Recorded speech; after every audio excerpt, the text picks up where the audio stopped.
Olá, olá pessoal, meu nome é Daiane Tramontini, sou professora de Direito Administrativo aqui do RICO e hoje a gente vai falar um pouquinho sobre bens públicos, ok? Vamos trabalhar com a classificação quanto à destinação dos bens públicos e as suas características, tá? Mas o que é um bem público? Lá no Código Civil ele vai dizer que bem público é aquele que pertence a pessoa jurídica de direito público, tá? O Celso Antônio Bandeira de Mello, ele tem uma conceituação um pouco mais ampla, aqui a gente colocou de forma resumida, né? Que é aquele que está afetado à prestação de serviço público, tá ok?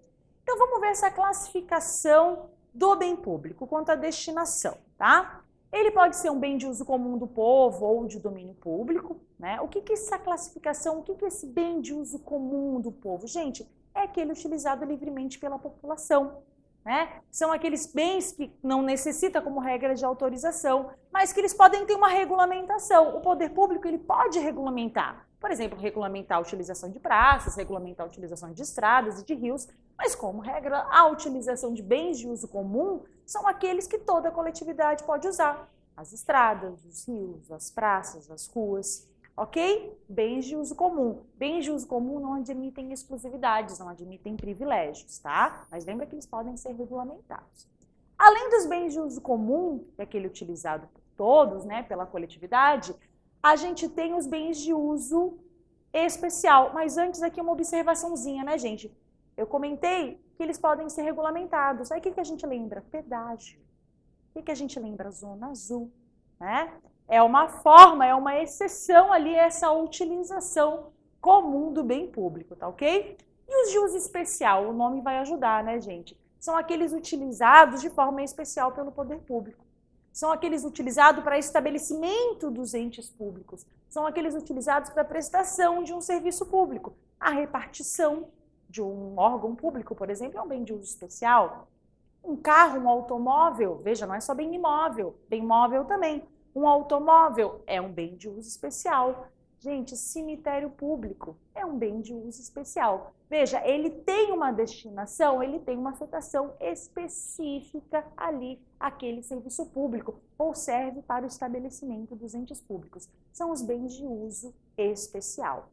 E os dominicais, a nossa última classificação? Gente, os dominicais, uma observaçãozinha aqui, que isso costuma cair em concurso, hein? Ainda bem que eu coloquei, quase esqueci.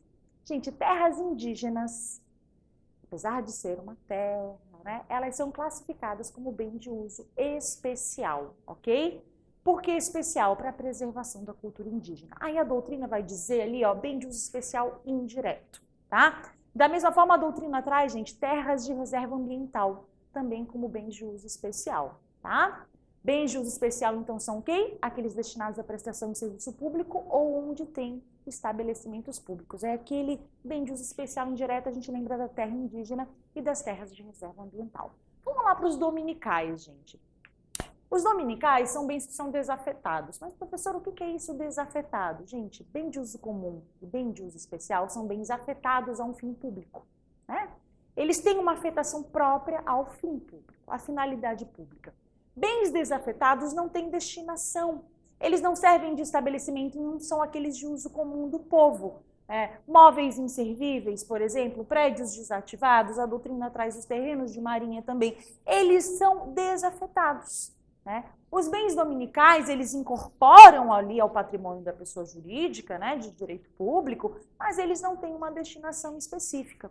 Mas por que é importante eu saber essa característica dos bens dominicais? Por que é importante eu saber essa classificação dos bens dominicais? A gente vai ver, por exemplo, que bens dominicais são alienáveis, né? Vamos lá para as características, então. Gente, o Código Civil, ele já traz algumas características para a gente, tá? Ele vai dizer, olha, bens de uso comum do povo e bens especiais são inalienáveis enquanto conservarem essa qualificação na forma que a lei determinar.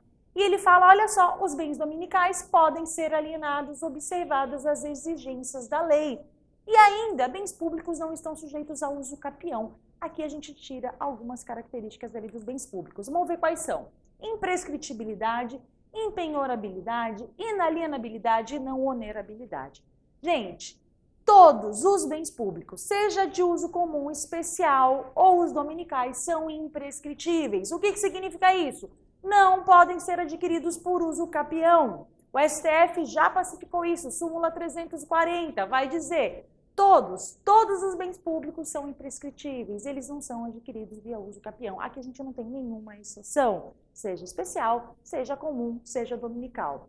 Os bens públicos, gente, eles são impenhoráveis. Presta atenção, bem público não pode ser penhorado, bem público não pode ser objeto de constrição judicial. Como é que o poder público paga algum tipo de dívida? Através de precatório, pessoal. Não pode ser penhorado. Atenção às estatais, tá? Empresa pública e sociedade de economia mista, ela tem essa característica enquanto prestador de serviço público. Se estiver realizando eminentemente uma atividade econômica, aí a impenhorabilidade não é aplicada. Além da imprescritibilidade e impenhorabilidade, a inalienabilidade que a gente estava falando anteriormente. Como regra, gente, bens públicos são inalienáveis. Mas e os dominicais? Veja, os dominicais podem ser alienados. Por quê? Porque eles não têm uma afetação pública, eles são bens desafetados. Eles podem ser alienados, observados os devidos procedimentos legais. Ele tem que estar desafetado, né? É a característica do bem dominical. Tem uma avaliação prévia, tem que ter uma autorização legislativa e tem que ter um procedimento licitatório, tá? Então, a inalienabilidade aos bens de uso comum especial, regra. Bens dominicais é uma relativa, né? É aplicável. Então, eu posso alienar bens dominicais. Além disso, a última característica ali dos bens públicos, eles não podem ser onerados. Como assim eles não podem ser onerados? Eles não podem ser dados em garantia. Eu não posso colocar um bem público, fazer um penhor, uma hipoteca, um anticrédito desse bem público. Aí vale para todos, tá, pessoal? Não onerabilidade, vale para todos. O único que é relativizado é a inalienabilidade, porque os dominicais podem ser alienados, respeitados os devidos processos legais. É isso, pessoal. Até mais!